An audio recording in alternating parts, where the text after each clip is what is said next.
আপনি কনফিউজড হয়ে গেলেন, আপনি একটা বাজারের খদ্দের হয়ে গেলেন। এবার বাজারের খদ্দের মানে এরকম ধরে নিতে পারেন, যেমন বাজারে যারা দেহ ব্যবসা করে তারা যেমন যেখানে ভালো দাম পায় সেখানে ছুটে চলে যায়,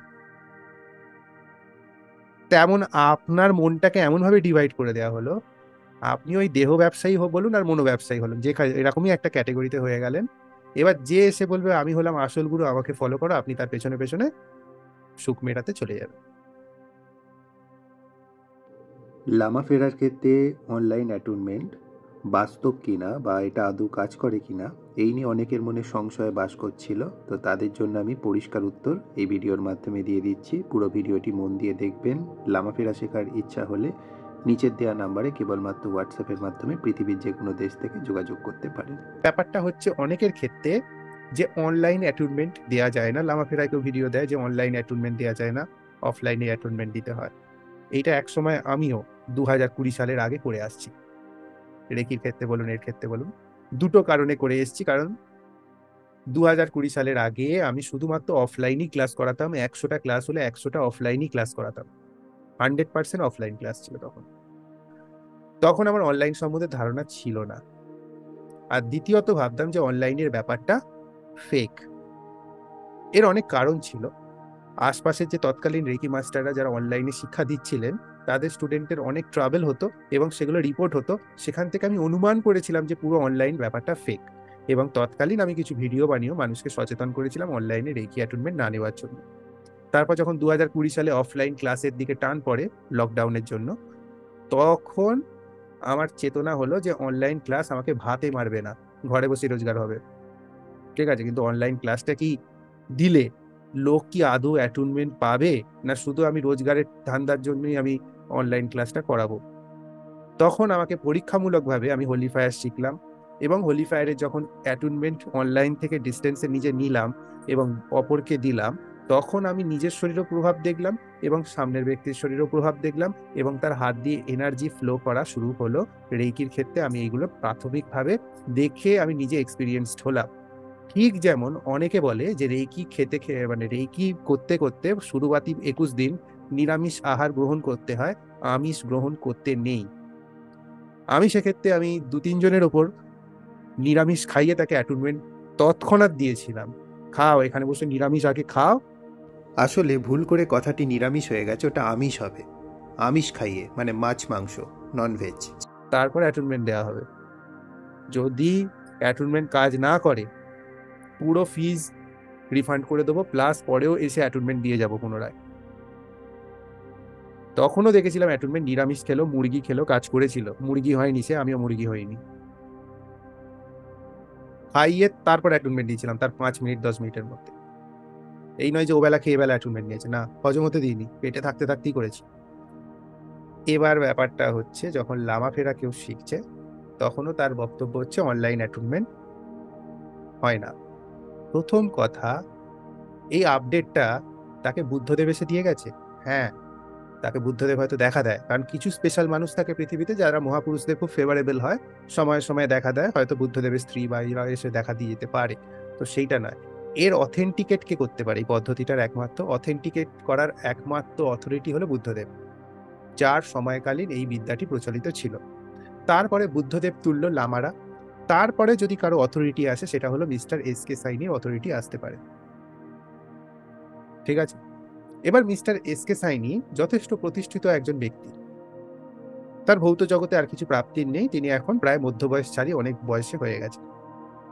সেই ব্যক্তি যদি বলেও দেয় যে অফলাইন ছাড়া অনলাইন অ্যাটেনমেন্ট হয় না, ওনার কোনো ভাতে টান পড়বে না প্রথম কথা, কারণ ওনার এই সব যা ভোগ করার করে নিয়েছেন। ঠিক আছে, ওনার ভাতে টান পড়বে না।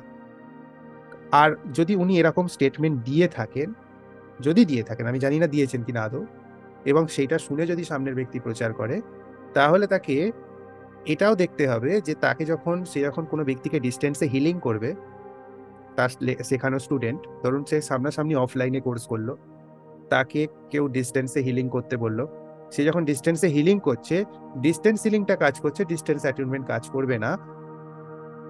এই যে লজিকটা, এর এস্টাবলিশমেন্টটা কোথা থেকে সে পাচ্ছে? আর দ্বিতীয় কথা, অ্যাটুনমেন্টটা করছে কে? অ্যাটুনমেন্টটা মাস্টার করছে, না অ্যাটুনমেন্টটা ওই বুদ্ধদেবের শক্তি এসে করছে? যদি বুদ্ধদেবের শক্তি কপিলাবস্তু থেকে এই বাংলাদেশের বা হাওড়া বা পশ্চিমবঙ্গের মাটিতে নেমে এসে অ্যাটুনমেন্ট দিয়ে যেতে পারে অফলাইন ক্লাসে, অনলাইন ক্লাসে সে যাবে না? এত শরীর খারাপ হয়ে যাবে? তো সেইটা হলো, আমরা সেই সমস্ত কথাগুলোকে জাস্ট এই কারণেই সাইডে ফেলে দেবো, কারণ এই সমস্ত ব্যক্তিকে গুরুত্ব দেওয়া মানে এর জীবনে আপনাকে হাজার নিয়ম বলে মেরে দেবে। প্রথম কথা, যখনই আপনাকে কেউ নিরামিষ খেতে বলছে, আমিষ খেতে বলছে, খাদ্যাভ্যাসটা আপনার ব্যক্তিগত চয়েস। আপনি যেরকম খাচ্ছেন, যেটা খাচ্ছেন, সেইটা নিয়ে আপনার সন্তুষ্ট থাকা উচিত। এত নিরামিষ নিরামিষ নিরামিষ নিরামিষ করে খেয়ে যারা খাচ্ছে তাদের কোনো মানসিক উন্নতি হচ্ছে না। যারা আমিষ খাচ্ছে তাদের কে বলেছে তাদেরকে স্বর্গে নিয়ে যেতে হবে? আমিষ খাচ্ছ, আমিষ খেও না, নিরামিষ হারি হও। কি দায়িত্ব পড়েছে তাদের স্বর্গে নিয়ে যাওয়ার? তোরা জানা, শান্তিতে যা, কম লোক যাবি, বেশি জায়গা পাবি, আনন্দটা বেশি করতে পারবি। বেশি কিলবিল করবে, স্বর্গটাই নষ্ট হয়ে যাবে। তো এই সমস্ত ব্যক্তিরা যারা নিয়ম বানায়, তাদের একটাই কাজ লোককে কন্ট্রোল করা এবং ডিভাইড করা। এই যে আপনি কিছুদিন পরে হয়তো কোনো ভিডিও শুনবেন যে লামাফেরা করলে নিরামিষ খেতে হয় 21 দিন বা 40 দিন, তখন আপনার মনে একটা ডিভিশন তৈরি করবে। নেরুডার ভিডিওটা মনে করবেন, ডিভিশন তৈরি করবে, বৈষম্য তৈরি করবে। নেরুডার যদি কেউ ভিডিওটা শুনে থাকে তাহলে আচ্ছা, নেরুডার ভিডিও যদি আপনারা দেখতে চান তাহলে ওপরের ডান হাতের দিকে তীর চিহ্ন আসছে দেখুন, ওর ওপরে একটা লিঙ্ক আসছে, ওটাকে ক্লিক করবেন। আপাতত এই ভিডিওটি শেষ করে এই ভিডিওটি দেখবেন, কারণ ভিডিওগুলি সাইজে অত্যন্ত বড়, এবং দেখলে পুরোটা দেখবেন, পুরো সিরিজটা দেখবেন। এতে আপনি, আমি যেটা বলতে চাইছি, ধারণা সম্পূর্ণ পরিষ্কার হয়ে যাবে। শুনবেন। ওখানে বৈষম্য ক্রিয়েট করা হয়। বৈষম্য ক্রিয়েট করার মাধ্যমে আপনাকে কন্ট্রোল বা শাসন করা হয়, কারণ আপনি এতদিন সুখে খাচ্ছিলেন। ওই ইনফরমেশনটা না আসা অবধি আপনার লামাফেরা পারফেক্টলি চলছিল। ওই ইনফরমেশনটা আসার পরবর্তী সময় থেকে আপনার মন খুঁতখুত করা শুরু হলো, তার আগে কিন্তু হয়নি। তার মানে ওই ইনফরমেশনটা আপনাকে কোনো সাহায্য করলো না, উল্টে আপনার মাইন্ডটাকে ডিভাইড করে দিল দুটো ভাগে। আপনি কনফিউজড হয়ে গেলেন, আপনি একটা বাজারের খদ্দের হয়ে গেলেন। এবার বাজারের খদ্দের মানে এরকম ধরে নিতে পারেন, যেমন বাজারে যারা দেহ ব্যবসা করে তারা যেমন যেখানে ভালো দাম পায় সেখানে শুতে চলে যায়, তেমন আপনার মনটাকে এমনভাবে ডিভাইড করে দেওয়া হলো, আপনি ওই দেহ ব্যবসায়ী বলুন আর মনো ব্যবসায়ী হলুন, যে এরকমই একটা ক্যাটেগরিতে হয়ে গেলেন। এবার যে এসে বলবে আমি হলাম আসল গুরু, আমাকে ফলো করো, আপনি তার পেছনে পেছনে সুখ মেটাতে চলে যাবেন। এইটাই হলো মনস্তত্ত্ব। এর জন্য ডিভিশন ক্রিয়েট করা হয়, বুঝতে পেরেছেন?